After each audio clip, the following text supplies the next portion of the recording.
हर वचन में से परमेश्वर हमसे बातचीत करता है। और इसी बाइबल में कई ऐसे लोगों का भी चर्चा हम करते हैं या उनकी इतिहास से हमें सीखने को मिल जाता है। और कई लोग ऐसे भी हैं जिनकी चर्चा ना करते हुए कोई भी प्रचारक अपने प्रचार को समाप्त भी नहीं करता।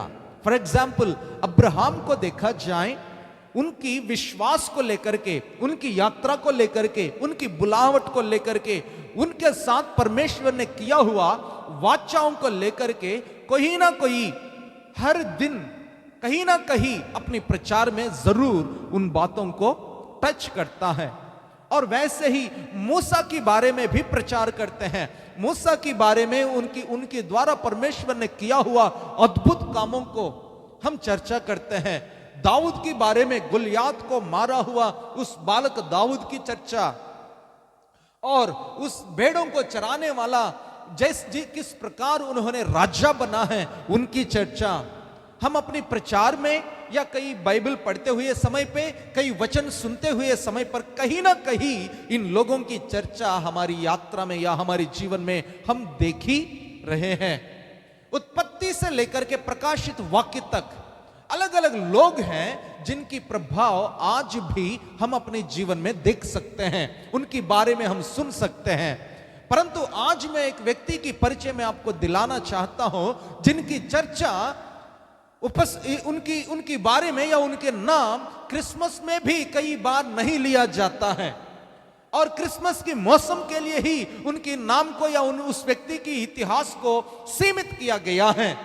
और वो छुपा हुआ एक योद्धा है, और उनके बिना जिस तरह मिस्र से इजरायलियों को छुटकारा दिलाकर और उन्हें छुड़ाकर इजरायलियों को कनान देश में पहुंचाया हुआ उस मूसा की चर्चा हम करते हैं, परंतु यीशु मसीहा को, बालक यीशु को मिस्र में सुरक्षा के साथ पहुंचाया हुआ उस व्यक्ति को हम भूल जाते हैं। दाऊद की चर्चा हम करते हैं, परंतु उस वादा को लेकर के, उसकी सिंहासन को लेकर के, उस सिंहासन पर, उस सिंहासन की वादा को निभाने के लिए परमेश्वर ने जिस व्यक्ति को इस्तेमाल किया है उस व्यक्ति को हम भूल जाते हैं, और उसका नाम है यूसुफ। उनके मुंह से निकला हुआ एक भी वचन बाइबल में लिखा हुआ नहीं है। उन्होंने बहुत कुछ बोला होगा, परंतु परमेश्वर ने उनके मुंह से निकला हुआ कोई भी एक भी शब्द को अपनी इस पवित्र शास्त्र में लिखने में इजाजत नहीं दिया है। परंतु उन्होंने सोचा हुआ, किया हुआ एक विचार के बारे में प्रभु ने भरपूरी से, अच्छा से अपने ग्रंथ में लिखवाया है।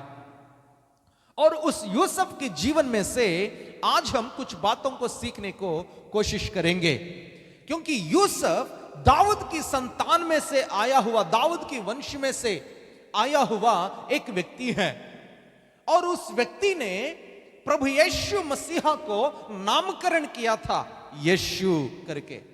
यहूदियों के बीच में अगर कोई भी व्यक्ति एक पुत्र को नामकरण देता है, यानी कि नाम देता है, जैसे वो अपना नाम दे रहा है वैसे ही अपना गोत्र भी, अपनी वंश भी उस व्यक्ति को दी जाती है। यह पिताजी को दिया गया एक प्रकार की दर्जा, और इस दर्जा ने प्रभु यीशु मसीहा की जीनियोलॉजी यानी कि उसकी वंशावली को यूसुफ की वंशावली से जुड़वाने के लिए प्रभु ने यूसुफ को इस्तेमाल किया था। Hallelujah, hallelujah. यूसुफ को मैं कहता हूं इस दुनिया की उद्धार करता, इस दुनिया को बचाने के लिए आया हुआ एक रक्षक है प्रभु यीशु मसीहा। उनकी सुरक्षा को यूसुफ के द्वारा किया गया है। हालेलुया। प्रभु यीशु मसीहा जब जन्मा था उस समय पर बहुतों ने उस शिशु को खत्म करने के लिए लगभग 2 साल तक कोशिश किए थे, परंतु यूसुफ के द्वारा परमेश्वर ने उस बालक यीशु मसीहा की सुरक्षा करता हुआ आया था। और मरियम को भी उनकी हर बात में परवरिश करने में यूसुफ को इस्तेमाल किया है परमेश्वर ने। यूसुफ के बारे में ज्यादा कुछ इस बाइबल में लिखा हुआ नहीं, परंतु जो भी बातें लिखा गया है उस बातों से हम समझ सकते हैं यूसुफ किस प्रकार की व्यक्तित्व को लेकर के वो जिया था। हालेलुया। यूसुफ की व्यक्तित्व में से आज हमें भी हम अपनी आत्मिक जीवन में सीखने के लिए बहुत कुछ मिल जाती हैं। हमें परमेश्वर के लिए और उनकी उपस्थिति में बैठकर उनकी आत्मा में या उनके विश्वास में आगे बढ़ने के लिए कई ऐसी मजबूत बातें हैं जो आज भी हमें विश्वास में अटल रहने में सहायता करते हैं। हालेलुया। इसलिए आज हम यूसुफ की जीवन में से कुछ बातें सीखने की कोशिश करेंगे। आइए मेरे साथ अपनी बाइबल खोलिए, मत्ती रचित सुसमाचार अध्याय नंबर 1 आयत नंबर 18 से लेके आयत नंबर 24 तक हम पढ़ते हैं। मत्ती रचित सुसमाचार पहला अध्याय आयत नंबर 18 से लेके आयत नंबर 24 तक हम पढ़ेंगे। मैं पढ़ता हूं, ध्यान से देखिए। यीशु मसीह का जन्म इस प्रकार से हुआ कि जब उसकी माता मरियम की मंगनी यूसुफ के साथ हो गई तो उनके इकट्ठा होने से पहले ही वो पवित्र आत्मा की ओर से गर्भवती पाई गई। अतः उसके पति यूसुफ ने, जो धर्मी था और उसे बदनाम करना नहीं चाहता था, उसे चुपके से त्याग देने का विचार किया। जब वह इन बातों के सोच ही में थे तो प्रभु का स्वर्गदूत उसे सपना में दिखाई देकर कहने लगा, हे यूसुफ, दाऊद की संतान, तू अपनी पत्नी मरियम को अपने यहां ले आना। उसे ले आने से मत डर, क्योंकि जो उसके गर्भ में है वो पवित्र आत्मा की ओर से है। वह पुत्र जनेगी और तू उसका नाम यीशु रखना, क्योंकि वह अपने लोगों का उनके पापों से उद्धार करेगा। आमीन। 22वीं आयत में, यह सब इसलिए हुआ कि जो वचन प्रभु ने भविष्यवक्ता के द्वारा कहा था कि वह पूरा हो। देखो, एक कुंवारी गर्भवती होगी और एक पुत्र जनेगी और उसका नाम इम्मानुएल रखा जाएगा, जिसका अर्थ है परमेश्वर हमारे साथ है।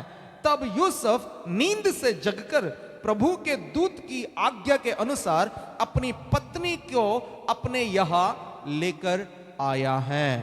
आमीन। हालेलुया।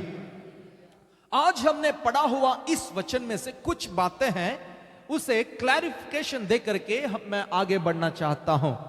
यहां पर जैसे हमने देखे हैं, यूसुफ और मरियम इन दोनों की मंगनी हुई थी, लेकिन स्वर्गदूत जब उनसे बातचीत कर रहा था बोलने लगा कि तुम्हारी पत्नी, और बाइबल ने बात किया है कि मरियम का पति यूसुफ, मरियम का पति यूसुफ और यूसुफ की पत्नी मरियम, उन्हें सिर्फ मंगनी ही हुई थी, परंतु जब तक उनकी शादी नहीं होएगा तब तक कोई भी किसी भी व्यक्ति के ऊपर या किसी भी व्यक्ति को अपना पति नहीं कह सकते हैं, या कोई भी लड़की को अपनी पत्नी नहीं बोल सकते हैं।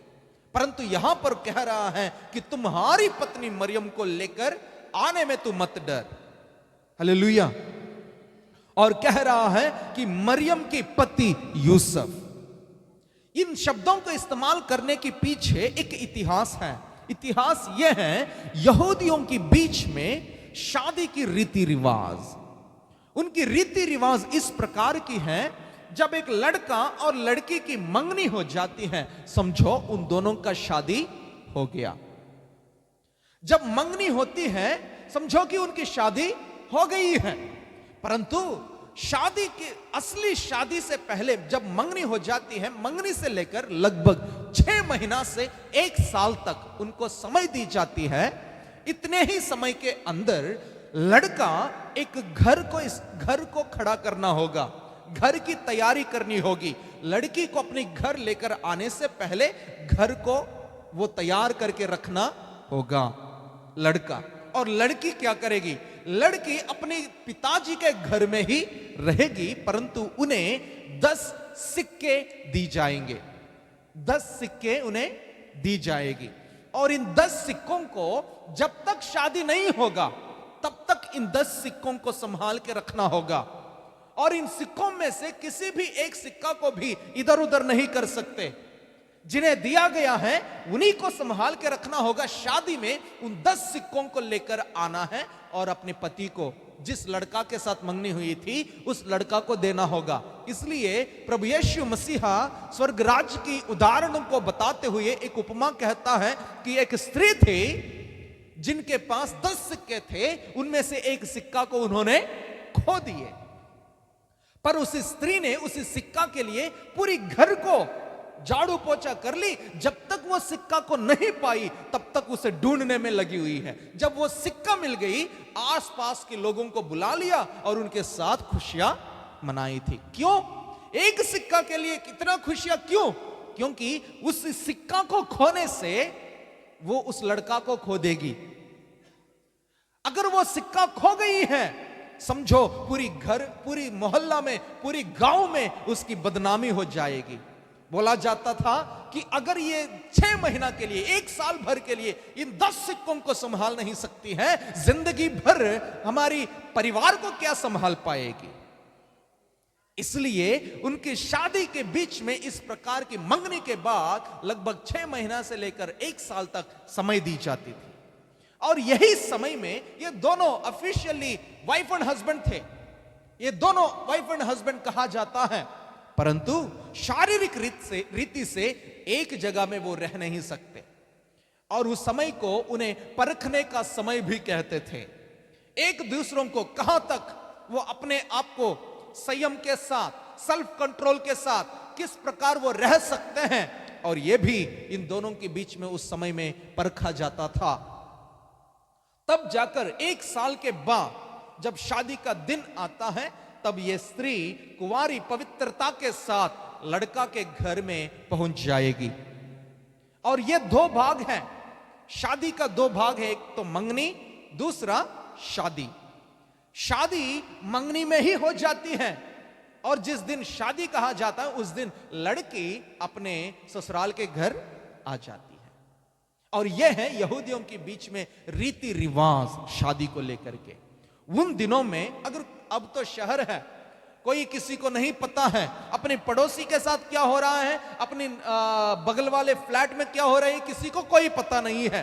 परंतु गांव में देखा जाए, अगर कोई खांसता है पूरी मोहल्ला में गूंजती है। अगर कोई चीखता है पूरी गांव जान लेती है। ऐसी परिस्थितियों में एक बात ऐसा हुआ है कि जिन लड़की के साथ मंगनी हुई थी वो गर्भवती निकली।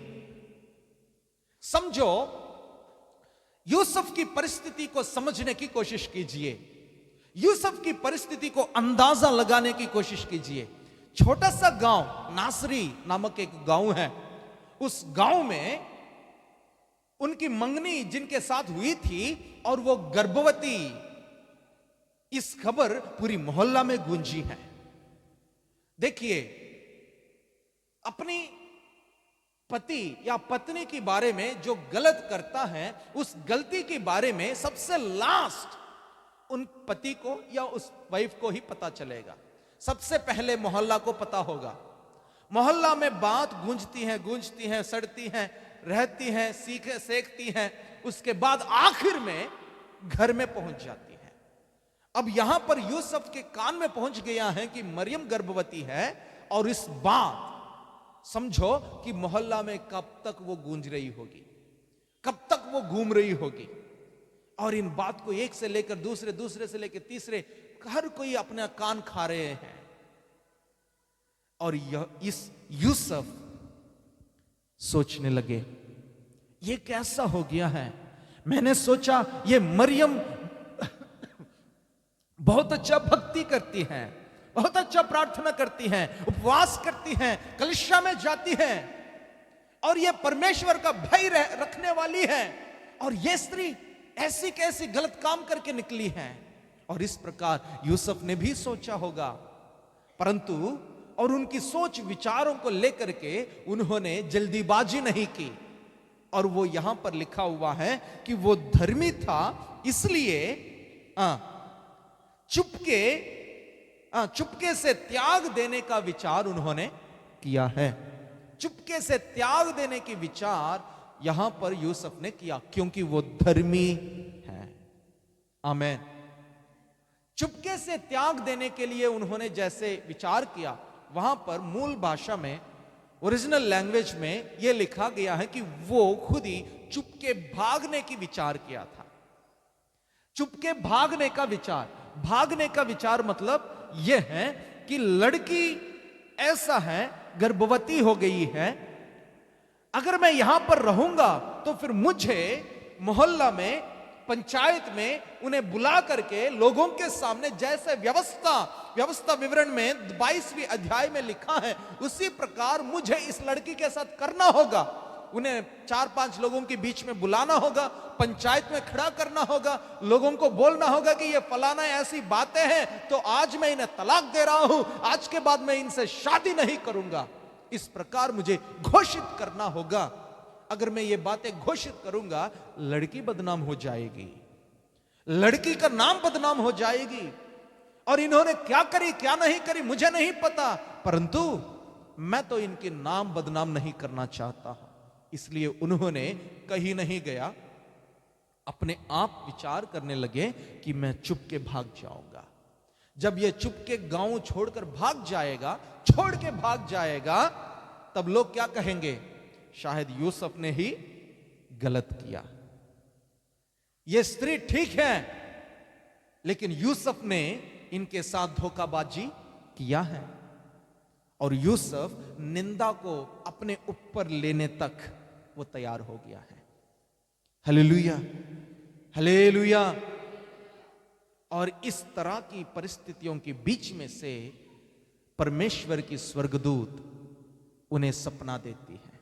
जब उन्होंने तय कर लिया कि आज रात को मुझे भागना है, स्वर्गदूत उन्हें सपना में दिखता है और कहता है कि हे यूसुफ, तुम कोई ऐसा गलत कदम नहीं उठाना, क्योंकि जिनके साथ तुम्हारी मंगनी हुई है मरियम, वो गर्भवती जरूर है, परंतु पवित्र आत्मा के साथ या पवित्र आत्मा की सामर्थ्य उन पर आने से परमेश्वर खुद ही उनके गर्भ में प्रवेश हुआ है। वो एक पुत्र को जनेगी।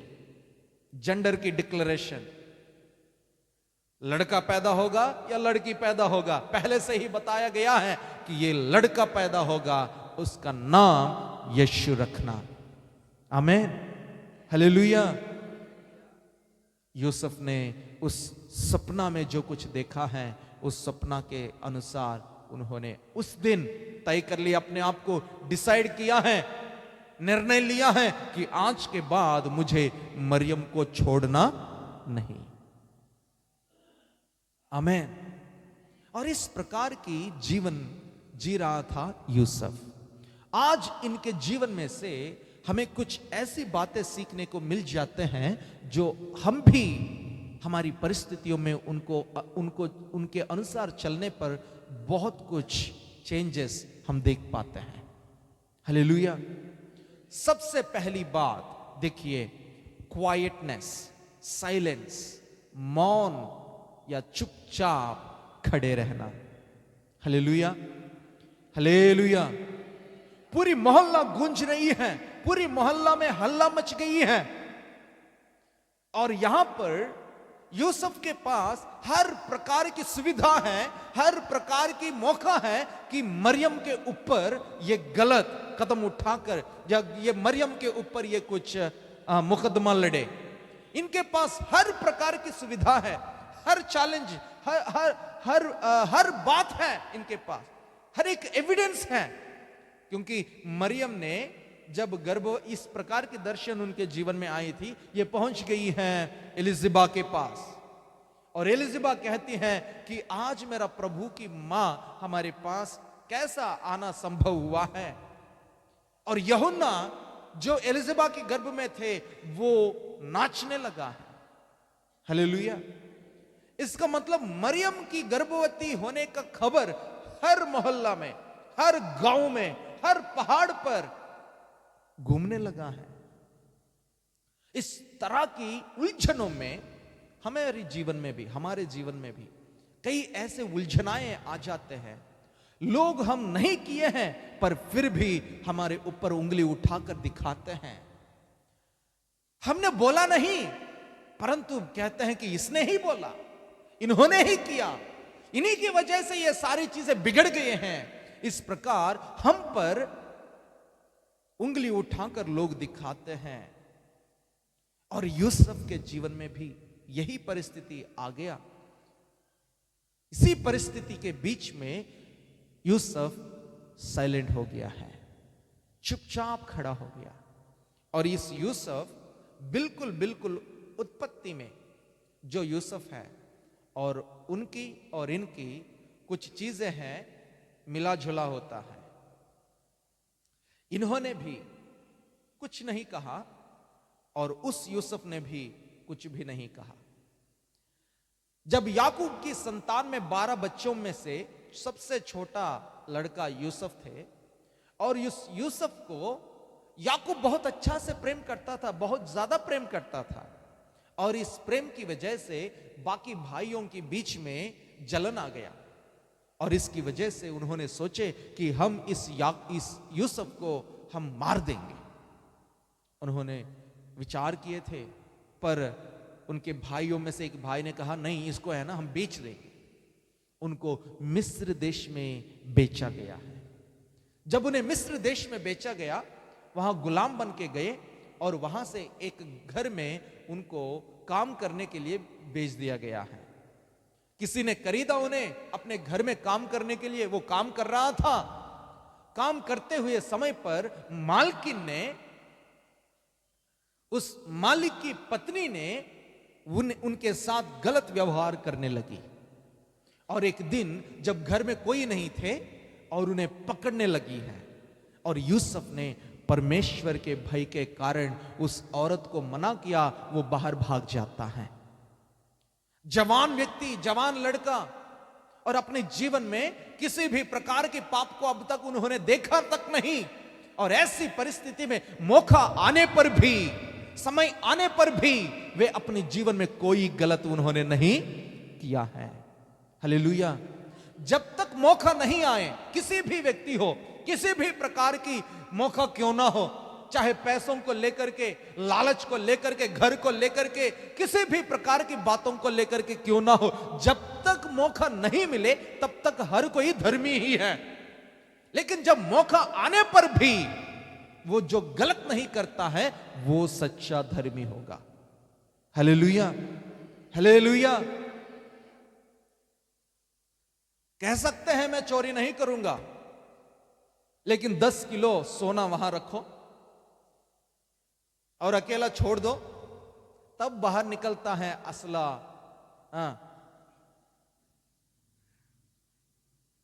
तब बाहर निकलती है असली सोना। और उसी प्रकार घर में कोई नहीं थे, सिर्फ एक औरत है और वो भी इस आदमी को चाह रही थी।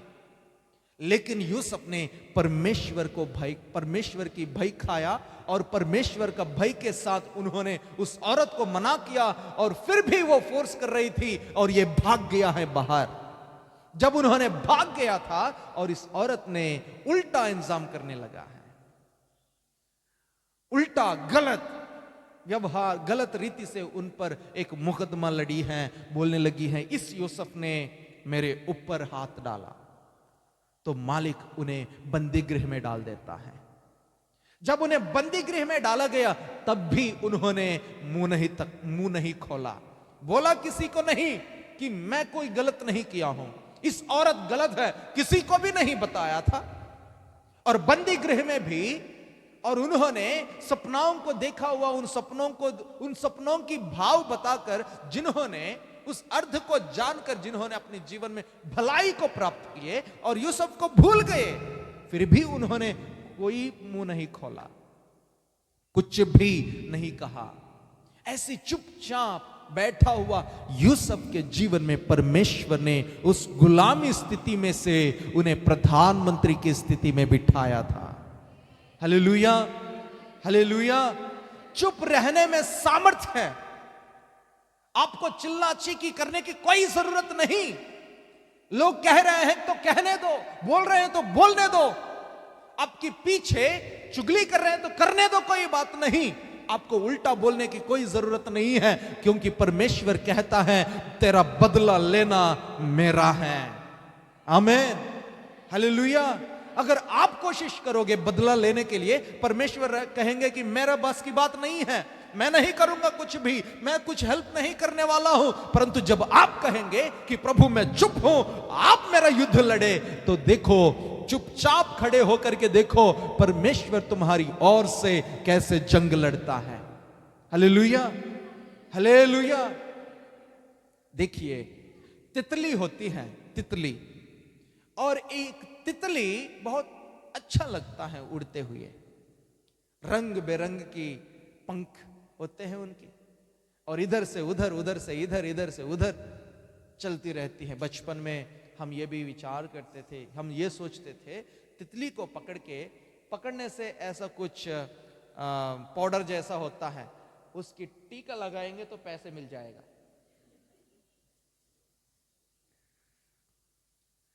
स्कूल जाते थे और फूलों में आके जब तितली रेंगते थे तो फिर पकड़ के हम ऐसे टीका लगाते थे, सुबह से शाम तक ढूंढते रहते थे, कहीं पैसे ही नहीं मिलता था। हालेलुया। और उस तितली जब बन जाती है तो अच्छा लगता है, लेकिन तितली की जीवन की चक्र कुछ ऐसा है कि जब एक छोटा सा अंडा है और उस अंडा में से एक कीड़ा निकलती है, और वो कीड़ा को देखते ही लोग उसे मार देते हैं, चाहे वो खेत में क्यों ना हो, चाहे कोई पत्ता पे क्यों ना हो, चाहे घर में नर्सरी में क्यों ना हो। अगर इस तरह की कीड़े निकलते हैं, उसे देखकर लोग दवाई डाल के उसे मार देते हैं, लेकिन वो कीड़ा क्या करती है, दिन प्रतिदिन उन पत्तों को खा लेती है, खाती रहती है, खाती रहती है, और उस कीड़ा को देख के लोग डर भी जाते हैं। उसे देखने को कोई मन ही नहीं करता है, और इतना अजीब कीड़ा है वो, उसे देख के कोई पसंद ही नहीं करेगा। लेकिन वो कीड़ा उन पत्तों को खा खा के एक दिन एक ऐसी अवस्था में पहुंच जाएगी, वो चल भी नहीं सकती है। जब वो चल नहीं पाती है, वो एक टानिया पे चिपक जाती है और अपनी चारों तरफ एक प्रकार की घोंसला बना लेती है। ऐसे बन जाता है कि कुछ मिट्टी लग गई है टानिया पे, और कुछ समय के बाद क्या होगा, और उस कोक को उसे क्या कहते हैं, प्यूपा कहते हैं, उसे तोड़कर कुछ पंख बाहर निकलते हैं, और उसे तोड़ने में इतना जोर लगाती है तितली, पूछो मत। जोर लगा कर जैसे वो खुल जाती है। जब खुलता है, खुलने के समय पर जब वो बाहर निकलती है, वो खुलता हुआ समय पर उनके पंखों में जब वो घर्षण करती हैं, जब वो फाइटिंग करती हैं, उनके पंखों में सामर्थ्य आती है। एक लड़का ने क्या किया, जैसे वो कोशिश कर रही हैं बाहर निकलने के लिए, उन्होंने सोचा कि मैं थोड़ा हेल्प कर दूंगा, उस कोक को उन्होंने तोड़ दिया। जब उसे तोड़ा गया है और वो तितली बाहर निकल के भी वो उड़ नहीं पा रही है, क्योंकि जब वो फाइटिंग करेगा, जब वो लड़ेगा बाहर निकलने में, उस समय पर उनकी पंखों में सामर्थ्य उनकी पूंछ में से आती है। पूंछ में पानी भरा रहेगा और वो लार्वा, ये जो द्रव रूपी एक पानी जैसा जो रस होता है, वो पंखों में आ जाएगा, उनके शरीर में फैल जाएगा, तब उनकी शरीर हल्का बन जाता है। जब तक वो लड़ेगा नहीं, तब तक उनकी शरीर हल्का नहीं बनेगा। जब तक उनकी शरीर हल्का नहीं बनेगा, तब तक वो उड़ नहीं पाएगी। Hallelujah, hallelujah. और वो चुप रही थी, जब तक उनके समय नहीं आई तब तक वो चुप रह जाती है। लेकिन जब फाइटिंग करने का, जब उनको लड़ने का समय आ जाती है, बाहर निकलने का समय आती है, तो जोर लगाती है, जोर लगा कर उसमें से बाहर निकलती हैं। तो देखो, आज एक सुंदर तितली बाहर निकल गया। Hallelujah, hallelujah. एक समय पर उसे देखा गया है कि कीड़ा के समान, लेकिन उसी कीड़ा जब रूपांतर होकर के तितली बन के हमारे सामने आए, सब चाहते हैं तितली को पकड़ूं मैं। जब वो कीड़ा के रूप में थी तब कोई नहीं चाहा, उसकी वैल्यू किसी को पता भी नहीं था। वैसे ही हमारे जीवन में भी जब तक माता है, जब तक पिता है, जब तक पति है या पत्नी है या बच्चे हैं, जब तक आप ऑफिस में हो, जब तक आप अपनी काम करने की स्थिति में हो, तब तक कोई आपकी औकात को या कोई आपकी इंपॉर्टेंस को समझते तक नहीं है, आपको कुछ नहीं समझते हैं। परंतु जब आप चुप हो जाते हैं तब परमेश्वर आपकी वैल्यू को बाहर प्रकट करता है। आमीन, हालेलुया। अपने आप को डिफेंड करने की कोई जरूरत नहीं है। इसलिए प्रभु का वचन में लिखा है, देखिए साम्स 46 वर्स 10, भजन संहिता 46वां अध्याय आयत नंबर 10 को एक बार पढ़िए। लिखा है, चुप हो जाओ और जान लो कि मैं ही परमेश्वर हूं, मैं ज्योतियों में महान हूं, मैं पृथ्वी भर में महान हूं। आमीन, हालेलुया। प्रभु के वचन कहता है कि चुप हो जाओ और जानो कि परमेश्वर महान है। जब आप चुप हो जाते हैं तभी आप जान पाएंगे कि परमेश्वर कितना महान है। इसलिए एक भक्त एक गाना भी लिखा है, क्या क्या गाना है, चुपचाप खड़े रहो,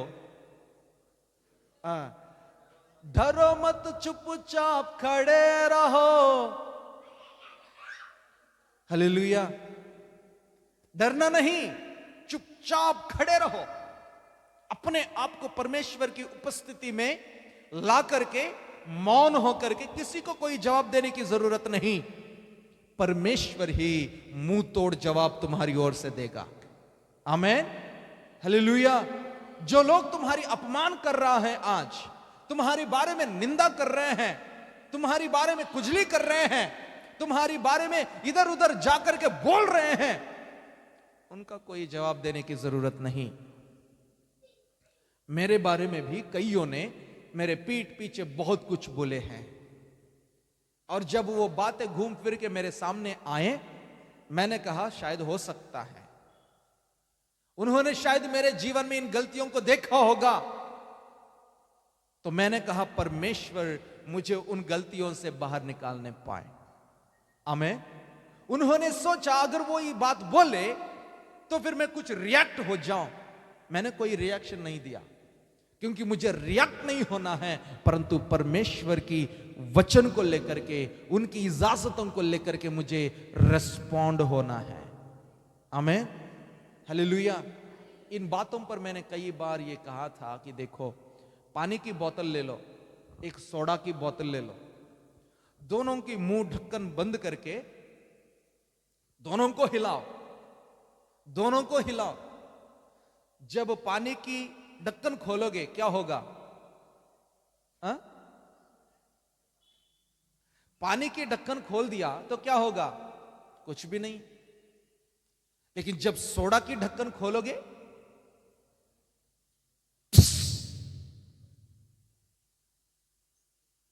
हर जगह में फैल जाती हैं, गिर जाती हैं जगह जगह। उसे साफ करने में लगे रहो। और वैसे ही हमें हिलाने में परिस्थितियां बराबर है। सोडा को जिस तरह हिलाए थे, पानी को जिस तरह हिलाए थे, परिस्थितियां दोनों बराबर। परंतु जब पवित्र आत्मा आपके अंदर भरा हुआ है तो आपके जीवन में रिएक्शन नहीं, रेस्पॉन्ड आती है। हालेलुया। लेकिन जब पवित्र आत्मा की जगह दुनिया भर जाती है, रिएक्शन होती है। उसने बोला मेरे बारे में, क्या मैं उसका नहीं जानता हूं? क्या वो संत है? जरूरी नहीं है। इन बातों को बोलकर अपनी मुंह खराब करने की कोई जरूरत नहीं। मैं कहता हूं चुप रहो। हालेलुया। यूसुफ ने ही चुप रहा। कहीं पे भी उन्होंने ये नहीं कहा मैं ही हूं।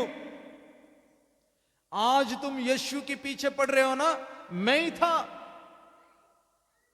उन्होंने कहीं नहीं कहा अपनी बारे में, अपनी बड़ाई कहीं नहीं किए, अपने बारे में, अपनी धार्मिकता के बारे में किसी को बताया नहीं था। परंतु आज हम उसके नाम लेते हुए जितना धर्मी की, जैसे अब्राहम को लेकर के बाइबल ने कहा कि वो धर्मी है, वैसे यूसुफ को भी कह रही है कि यूसुफ भी धर्मी है।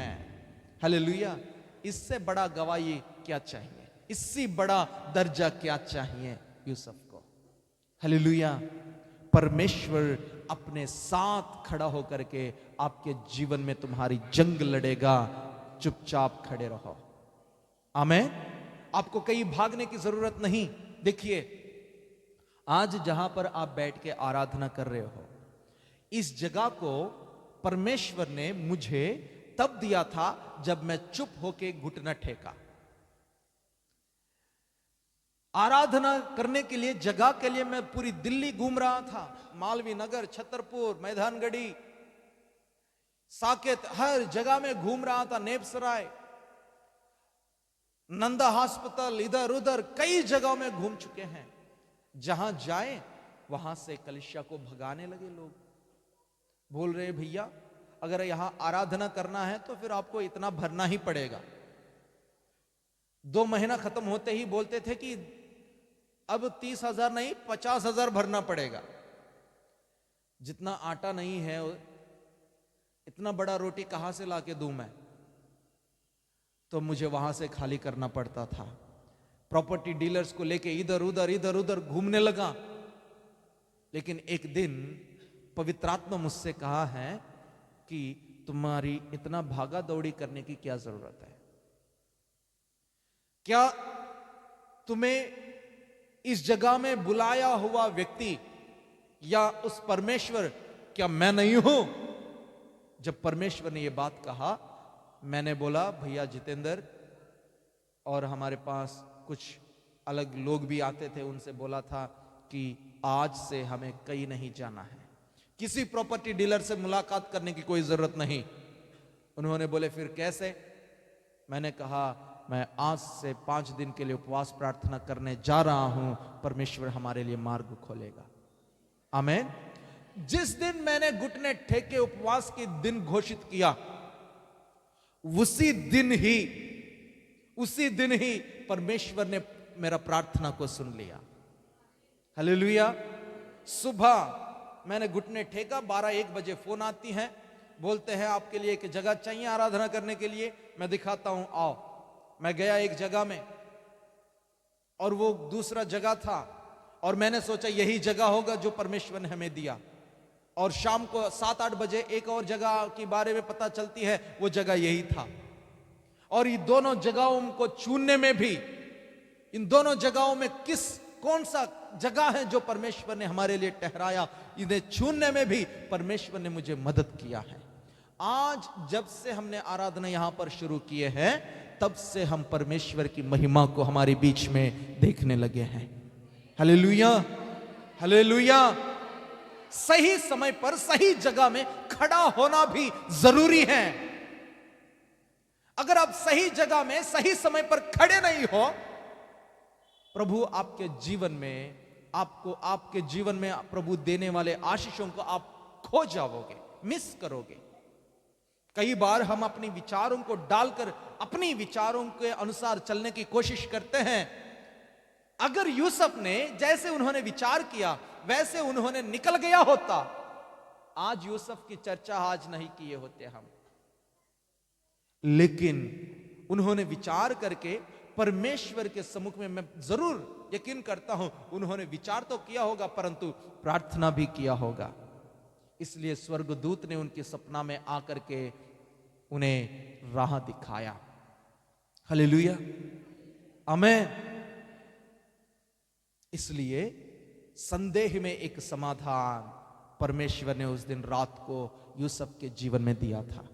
आपके जीवन में भी कई उलझन आगे होंगे, कई संदेह आपके जीवन पर हमला कर रहा होगा कि कैसा होगा, कैसे चलेगा, क्या करेंगे, कहां जाएंगे, कौन हमारे साथ होगा, कौन हमारी हेल्प करेंगे। मैं आपसे कहता हूं, इंसान के तरफ ना देखे, परंतु आप घुटने टेके, अपनी आंखों को बंद करें, अपनी हृदय को खोलकर परमेश्वर की सम्मुख में आप प्रार्थना करो। परमेश्वर आसमान की ओर से अपनी जरोखों को खोलकर तुम्हारी झोली भरेगा।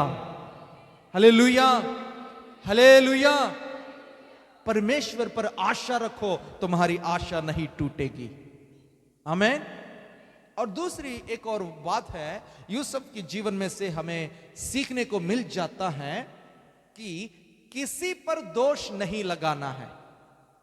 अपने आप को अच्छा दिखाने के लिए या अपने आप को संत बनाने के लिए किसी को गलत कभी नहीं ठहराएं।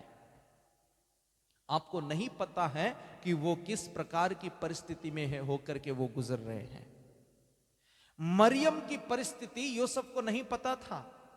मरियम किस तरह की परिस्थिति में वो गर्भवती हुई है और क्या बीत रही है उनके साथ, यूसुफ नहीं जानता था।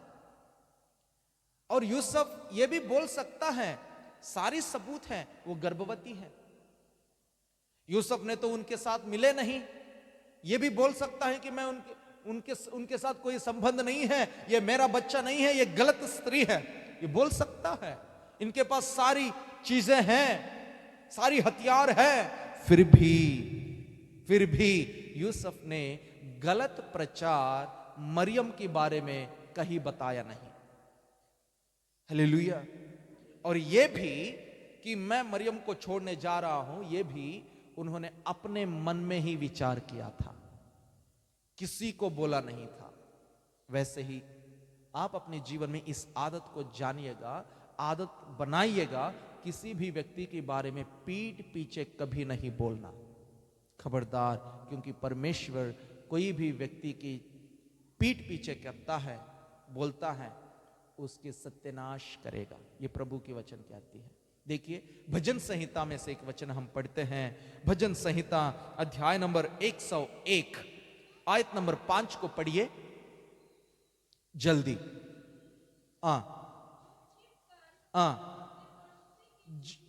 जो चिपकर अपने पड़ोसी की चुगली खाएं, यानी कि जो अपने पड़ोसी के पीछे, उनके मुंह पर नहीं। अगर किसी के जीवन में आपने गलत देखा, कोई बात ऐसी देखे हो, तो उनके सामने जाओ, प्रेम भाव से बातचीत करो कि भैया मुझे ऐसा लग रहा है कि आप ऐसे जा रहे हैं, ऐसी काम कर रहे हो, ऐसी गलत बात है, आप अपने जीवन सुधार लो। इस प्रकार प्रेम भाव से उन्हें समझाओ, ये बाइबल के अनुसार ठीक है। परंतु उनकी गलतियों के बारे में किसी और के पास जाकर के बोलते हो, प्रभु क्या कह रहा है यहां पर, पढ़िए। जो चिपकर अपने पड़ोसी के चुगली खाएं, उसका मैं सत्यानाश करूंगा। कितना खतरा है। व्यभिचार जितना खतरा है, झूठ बोलना ही उतना ही खतरा है। हत्या करना जितना खतरा है, उतना ही खतरा है किसी और की पीछे उनकी बुराई करना। अब आपको यह बात जरूरी नहीं है कि आप किसी को घात करें, किसी का चोरी करें, किसी को मारे या किसी को लूटे या व्यभिचार करे। जरूरी नहीं है। किसी के बारे में बुरा भी कहना भी क्या है, उतना ही बराबर है। प्रभु कह रहा है, उसका मैं सत्यानाश करूंगा। इसका मतलब है मैं उसके सहमत में नहीं हूं। प्रभु उनके किसी भी हालात में उनके साथ नहीं देगा, किसी भी काम में उनके साथ नहीं देगा। जो व्यक्ति अपनी पड़ोसी के चुगली खाता है। हालेलुया। यूसुफ ने मरियम के बारे में कहीं पे भी कुछ गलत नहीं बोला। हालेलुया। वैसे ही देखिए, बाइबल कहती है हर एक व्यक्ति अपने अपने नजर में वो साफ है। मैं अपने लिए मैं साफ हूं, आप अपने लिए आप अपनी जगह में साफ हैं, ठीक है। जो बात आप बोल रहे हैं, जो चीज आप कर रहे हो, मेरे लिए गलत लग सकता है, जो बात मैं कर रहा हूं, मैं जो कर रहा हूं, आपको गलत लग सकता है। जरूरी नहीं है कि हम हर किसी के सामने हर किसी को खुश करें। कहीं ना कहीं गलत होती है इंसानों के जीवन में। देखिए, मैं हमेशा कहता हूं, जैसे 6 है, 6, मैं इधर से देखूं तो मेरे लिए 6 है, आप उधर से देखोगे आपके लिए 9 है। मैं बोलूंगा ये 6 है, आप बोलोगे ये 9 है। दोनों सही हैं, लेकिन देखने की नजरिया अलग है। आपको आप मेरे तरफ आकर के मेरे नजर से देखोगे, आपको भी 6 ही लगेगा। कई बार देखिए, जो आपके साथ खुशियां मनाता है, जो आपके मित्र हैं, आपके साथ लगा रहता है, तब तक वो कुछ नहीं बोलेंगे, आपकी वाह वाह करता रहेगा। जब जरा सा बीच में दरार आ जाए, वो जिस बात पर वाह वाह करता था, उसी बात को बाहर जाकर के घोषित करता है। हालेलुया। गलत बोलता है कि ये फलाना टिकाना है, और वही बात नजदीक में होके मित्रता के साथ प्रेम भाव से अगर आपको गलत लगे, तो बोलने पर क्या पता वो अपने रीति रिवाजों को बदलता होगा। प्रभु इन बातों को शक्त मना करता है। हालेलुया। पहली बात, आप अपने जीवन में किसी के बारे में कभी भी कुछ गलत नहीं बोलना है। आमीन। हालेलुया। क्योंकि देखिए, नीति वचन अध्याय नंबर 11 आयत नंबर 13 को एक वचन पढ़ते हैं। 11 का 13, नीति वचन 11 का 13 पढ़िए। जो लुतराई करता फिरता है, वे भेद प्रकट करता है, परंतु विश्वासी योग्य मनुष्य बात को छिपा रखता है। आमेन। विश्वास की योग्य जो व्यक्ति है, वो बातों को छिपाता है।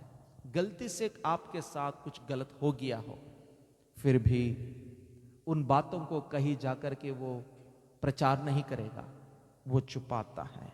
देखिए, मेरे सामने आप सभी हैं। कलीसिया में बहुत लोग बहुत कुछ अपने पर्सनल्स भी मेरे से शेयर करते हैं, अपनी घर की बातें मुझसे बताते हैं, लेकिन मैं इस घर की बात मैं अपने घर में भी बताऊंगा नहीं। एक दिन एक परिवार ने मुझे बुलाए थे, अपने घर में कुछ परेशानी थी वाइफ एंड हस्बैंड के बीच में। वो आकर के, मैं गया था और वो दोनों बोलने लगे, सब कुछ खत्म हो गया। मैंने बातचीत किया, फिर घर आया, भाभी ने पूछी क्या हुआ। मैंने कहा, मैंने हंस के छोड़ दिया, क्योंकि देखिए, अगर कोई भी किसी व्यक्ति की रहस्य बातें मुझसे बताया गया है, मैं कहता हूं उस रहस्यमय बात मेरे से ही दफनाया जाना चाहिए। हालेलुया। ये विचार आप अपने मन में बना के रखिएगा। अगर कोई भी व्यक्ति का किसी भी घर की बात आपको पता चल गया है, आपके साथ ही उन बातों को दफनाया जाना चाहिए, कहीं और बाहर नहीं निकलना चाहिए। और वो होता है बाइबल के अनुसार विश्वास योग्य मनुष्य। आप इस प्रकार के विश्वास की बात तोड़ते हो, कोई भी आप पर विश्वास नहीं करेगा, कोई भी आपके साथ नहीं होगा। आप अपने जीवन में बहुत कुछ खो जाओगे। विश्वास को कमाना, किसी भी व्यक्ति की विश्वास को जीतने में जिंदगी लगती है, और उस विश्वास को तोड़ने में चुटकी भर का देर भी नहीं लगेगा। और इसलिए किसी भी व्यक्ति की गुप्त बातें कहीं पे भी बताना नहीं है। जब वाइफ एंड हस्बैंड भी एक दूसरों के बारे में, जब आपको पता चल गया कि आपका पति में ये गलत बातें हैं, गुप्त बातें हैं, आपको किसी के पास जाकर के बोलने की जरूरत नहीं है। आप भी अपनी पत्नी में कुछ बातें देखते हो, किसी को बताने की जरूरत नहीं है,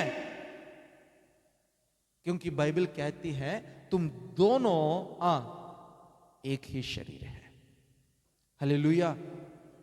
जब पति और पत्नी शादी होती है, वो दोनों अब से लेकर वो दो नहीं, एक ही कहा जाएगा, एक ही देह बनेंगे। अगर आप इसमें गलत बता रहे हो तो फिर इसका मतलब है अपने आप में भी गलतियां है। इसलिए किसी के बारे में पीठ पीछे कुछ भी कभी भी नहीं बोलना चाहिए। आमीन। सबसे पहली बात, आपको चुप रहना होगा।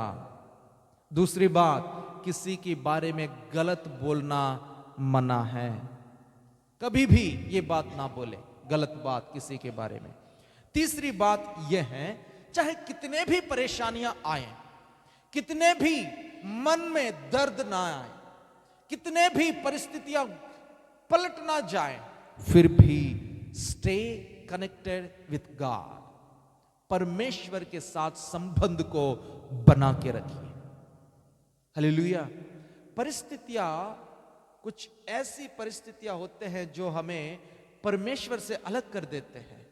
लोगों के जीवन में जब वो विश्वास करते हैं, विश्वास में मजबूत होते हैं, लेकिन जब परिस्थितियां बदलते जाएंगे, वो भी अपने विश्वास में कमजोर हो जाएगा। एक परिस्थिति ऐसा भी आ जाएगा, एक समय ऐसा भी आ जाएगा, वो बोलेंगे हम यीशु पर विश्वास नहीं करते, हमें यीशु नहीं चाहिए, हम चर्च में नहीं जाएंगे। क्यों? जब आपने विश्वास किया था, जिस प्रकार के परमेश्वर उस समय थे, वही परमेश्वर है आज भी। जब आप खुशियों में थे तब प्रभु पर विश्वास किया, जब परिस्थितियां पलट गए तब विश्वास कमजोर हो गया। यह कैसी बात है? यूसुफ की विश्वास के जीवन स्टेबल है। उनकी मानसिक स्थिति को एक बार विचार कीजिएगा, उनकी मानसिक परिस्थिति को विचार कीजिएगा कि किस प्रकार की परिस्थिति में वो होगा। अपनी पत्नी के बारे में पूरी दुनिया, पूरी गांव गलत बोलने लगी हैं। ऐसी परिस्थितियों में उन्होंने परमेश्वर के साथ नहीं छोड़ा। आज मैं आपसे कहता हूं, आप भी, चाहे तुम्हारे करीब दोस्त ने आपको धोखा क्यों ना दे, आपके घर वालों ने ही आपको निकम्मा क्यों ना बोले, आपके माता पिता ने ही आपको छोड़ भी क्यों ना देवे, फिर भी परिस्थितियों को देखकर परमेश्वर के हाथ कभी नहीं छोड़ना। इस दुनिया में अगर कोई भी विश्वास करने की योग्य है, वो सिर्फ तुम्हारा परमेश्वर यीशु है। आमीन। हालेलुया। वचन पढ़ते हैं, एक वचन को देखिएगा, नीति वचन 3 अध्याय 5 और 6 आयत को पढ़िए। तू कभी भी अपनी समझ की सहारा नहीं लेना, संपूर्ण मन से यहोवा पर भरोसा रखना, उसी को स्मरण करके सब काम करो, तुम्हारे लिए सीधा मार्ग निकालेगा। आमीन। इससे बड़ी वायदा आपके जीवन में क्या चाहिए? प्रभु कहता है, वचन कहता है, हर काम में उनके स्मरण करके काम शुरू करो, प्रभु तुम्हारे लिए सीधी मार्ग निकालता है। आप अपने विचारों से नहीं, परंतु हर विचार को लाकर प्रभु के सम्मुख में धरो, वो तुम्हारे लिए सीधी मार्ग निकालता है।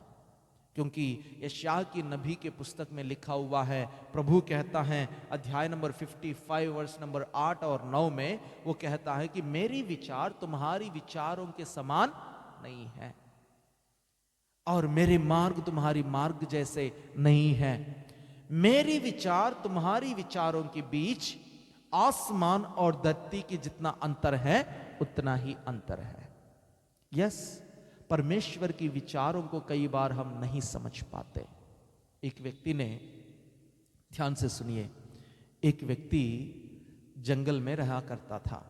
उन्होंने खेती का काम किया और खेती का काम करते हुए एक बीज लेकर उन्होंने बोया और उस बीज ने पौधा बना। 3 साल के अंदर पेड़ बनी, फल फलने लगा और उस फलों को उन्होंने 1 साल खाए, और दूसरे साल में अचानक से आंधी तूफान आ गया। जब आंधी तूफान आया, फल फला हुआ उस पेड़ टूट गई है, गिर गई है। और वो गिरा हुआ उस पेड़ को देखकर परमेश्वर से बोलने लगे, प्रभु मैंने बोया हूं इस पेड़ को, मैंने विचार किया कम से कम इसका फल खाकर मैं जीऊंगा, पर आंधी आई और ये पेड़ भी गिर गई है, मैं कैसे जीऊंगा? ये बोलकर वो चला गया। और जाने के बाद अगले 5 साल के अंदर जब वो वापस आया था, और उसी जगह में जहां पेड़ गिरी पड़ी थी, गिरी हुई उस पेड़ सूखा हुआ था, परंतु आसपास के मैदान में सारे वही फल फलने वाला पेड़ उग के खड़े हो गए हैं, क्योंकि उस आंधी में गिरा हुआ उस फलों की बीज धरती में मिल गए, पौधा बन गए, और वो पेड़ होकर के वो फलने लगे हैं। हालेलुया। हमारी विचार एक ही पेड़ का होता है, परंतु परमेश्वर की विचार एक बड़ा वाटिका की होती है। Hallelujah, hallelujah. आप अपने जीवन में भी खोया हुआ एक मौका को देखकर उदास ना हो। प्रभु आपके जीवन में मौकाओं की नदियां को बहाने जा रहा है। हालेलुया। विश्वास करो, चुपचाप खड़े रहो, किसी की कोई बुराई नहीं करना, परमेश्वर पर विश्वास करके इंतजाम करो।